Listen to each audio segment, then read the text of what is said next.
Welcome to Your Orangeville. I'm Mayor Rob Adams, and we're here to talk about social media in your municipality today. And I want to introduce my co-host, Lenore Terry. Welcome, Lenore. Thank you very much, Rob. Yeah, delighted to have you back again. And as well, Dawn Kelly from Rogue Citrus is here. Dawn is a local expert on social media, and we thought it would be great to have an expert here. Now, Lenore, you and I had been talking a little bit about social media and the importance, and it was actually your suggestion that we should have a show on this. Well, I've had you, both of us have been on each other's shows a few times, and whenever we discuss anything on social media, I find there's feedback from people. And what I've noticed, I follow the Facebook sites for the town of Orangeville, county of Dufferin, yours, a lot of people in the community and stuff, and I noticed that a lot of people put a lot of things on these social media sites, and some were concerning, some were not. And I just basically said to you I was really appreciating the fact how I got emergency information right away, but also concerning because I relied so heavily on social media to get that information. Right. Well, we're going to talk to our expert. Dawn from Rogue Citrus is the real expert on this stuff. And then Dawn can tell us a little bit about social media and what are the do's and don'ts. And as well, she can maybe take a look at some of the things that we're doing on social media and whether they make sense. So Dawn, just where do we start with social media? What are the important things to think about? Well, I think the first thing actually is to just start. There are over 200 different platforms you can use. Start with the big ones, your Facebook, your Twitter. Get comfortable with using the technology, using the different features of them, knowing when to post, when not to post. Just get comfortable with it and then start adding more platforms to it. Right. But just out of the gate, just start. Don't overthink it. Now, Dawn, I debated a little bit whether to have a personal page or to have a business page, and yes. I've chosen a personal page. It's a little more interactive. Maybe tell the viewers a little bit of the difference. Well, the difference is with a business page or a fan page, you can have more followers. It feeds into your search engine results. You can use insights. You can use tabs. But you do lose some of the personal features. I know one of the ones that you use quite often is wishing people a happy birthday. When you have a fan page or a business page, you don't have that feature anymore available to you. It's not that personal connection. It's a little bit removed. Yeah. Now, you mentioned something interesting there, because as a business page or whatever the case is, how would he know whose birthday it is? But then you go back to the fact that when people first register, some of these sites do ask when your birthday is. Yes. Do you put in your real information in there? Most people, I think, do put in the real information, but I do think a lot of people don't. They want a little bit of privacy, and then you get people who don't maybe fall within the parameters of how you're supposed to use social media and fudge that birthday a little so that they can get in the legal limits is mostly where you see people not put in the right information. Now, when I hear supposed to, I think of a big gray area, because my parents, by the time they had retired, computers were just starting, the internet was just starting, and when we gave them a computer with a data plan and everything, they went, huh? But I can put my 9-year-old in front of the computer, and he's backwards and forwards and knows what to do and everything. So who's right? Who's wrong? Where do we get the right information so we're not giving too much information? Well, I think when you get your kids on social media, you have to really talk to them. You have to be really stringent about what they're doing and what they're not doing. One of the things we do in our house is, as the kids progress and get older, we have the computer in a main area where if you're walking by, you can see what they're doing, and you're not really looking over their shoulder, but you can see what they're doing. Also, my younger kids, twins who are 10, they learn about media in class. They have a special media class where they learn how to use Google Plus and the Google Drive, and they do all this stuff every day.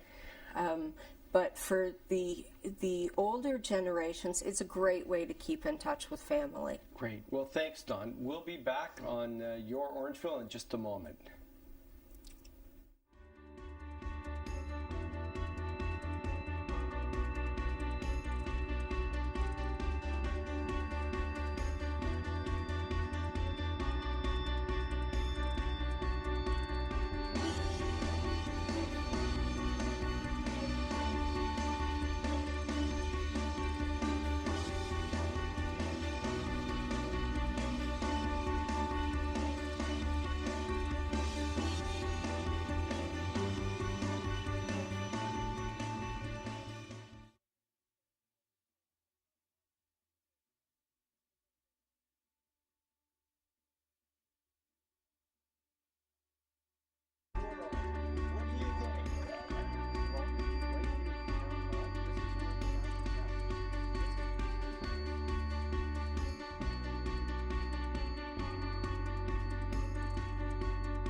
Welcome back to your Orangeville on Rogers TV. I'm Mayor Rob Adams, and with me is Lenore Terry, my co-host, and Don Kelly from Rogue Citrus. Now, Don, we're talking about social media. Can you give us the your top tips? I think we have a slide on this, which are the top social media tips. Yes, you should make use of your cover images, change them up frequently. Use the about and descriptive sections in whatever platform you're using. Make sure you've filled those out. Link to your websites, your other social media platforms that you use. Have some rules in place regarding conduct, language. Post them where other people can see them and use them. Don't be afraid to use that.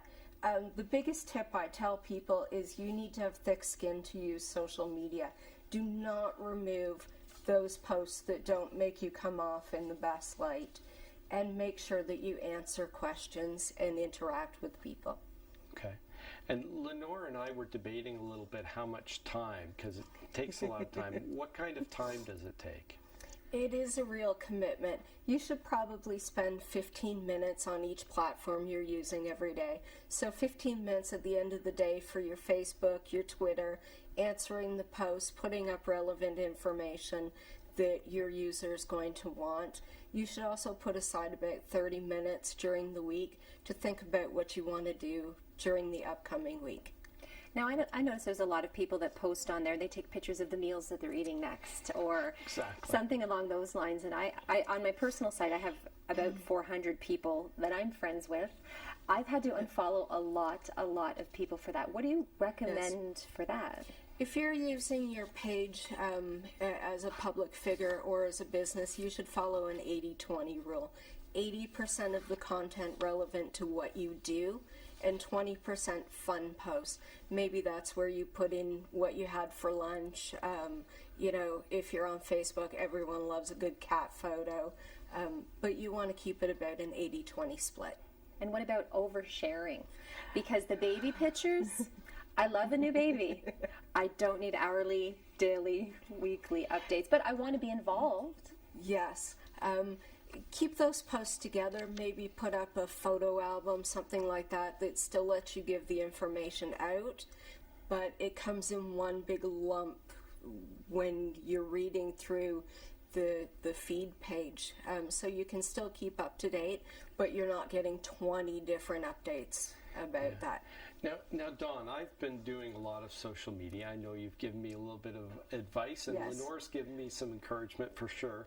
I have over 2,000 friends now on Facebook, and I have almost 1,500 followers on Twitter. So those numbers are, I think, pretty good. But what are the kinds of things that you see me posting, and do they make sense? Here's actually my Facebook page, and here I've posted the International Women's Day Committee and a little bit of celebration. And I try to do posts like this to encourage people who are volunteering in the community. This is my Twitter page, and that's a picture of my family actually down at the lights in the park that the Optimist put on. So, and as well, I have a www.mayorrobadams.com is my website, where I have all kinds of information, and that was a picture that you saw with some Boy Scouts.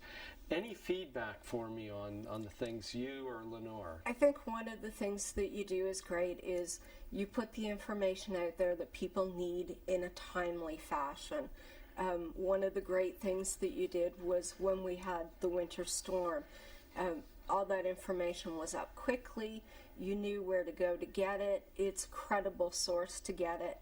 Another thing I think you do that's great is you share some pictures of your family, and it's not in the overshare category, but you get a bit of a feel of who you are as a person, not just as a mayor. Yeah, well, I try to get some volunteers in there a lot. They're the ones that are making a difference. And I think we have some pictures of the Human Library event and the volunteers who helped at the library.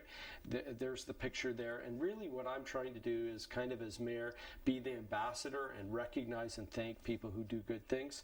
There's one from the Restore that recently opened, and those are all the volunteers, just to once once again recognize people in the community. When we come back, Dawn, we're going to actually talk about the state of emergency and the information that came out, and we can talk about some more things with social media. We'll be back on Your Orangeville in just a moment.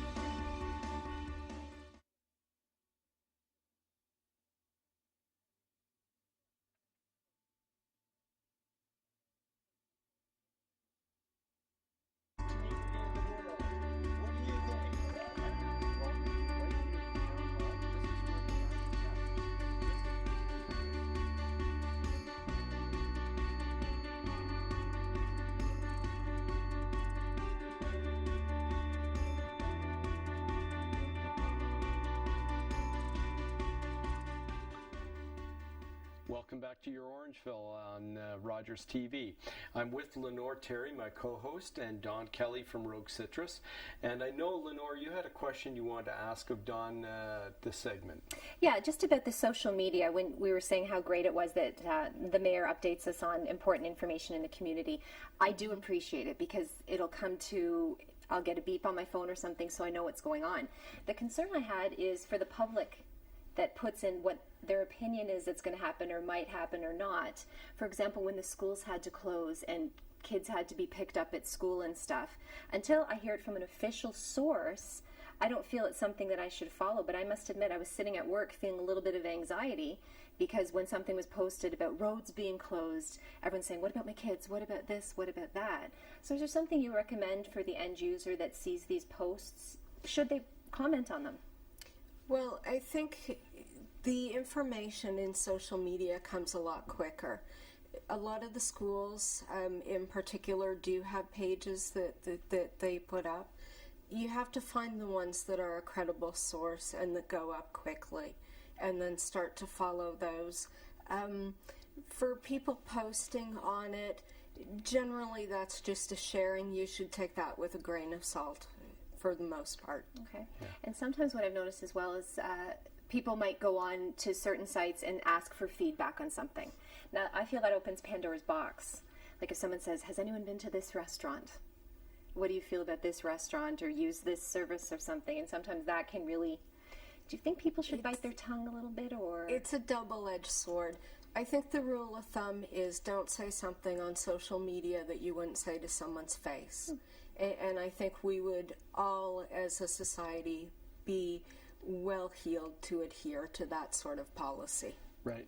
I try to be very careful on social media because obviously in my role as the mayor, I have to make sure my facts are correct. The second thing is I don't want to be just chasing stories.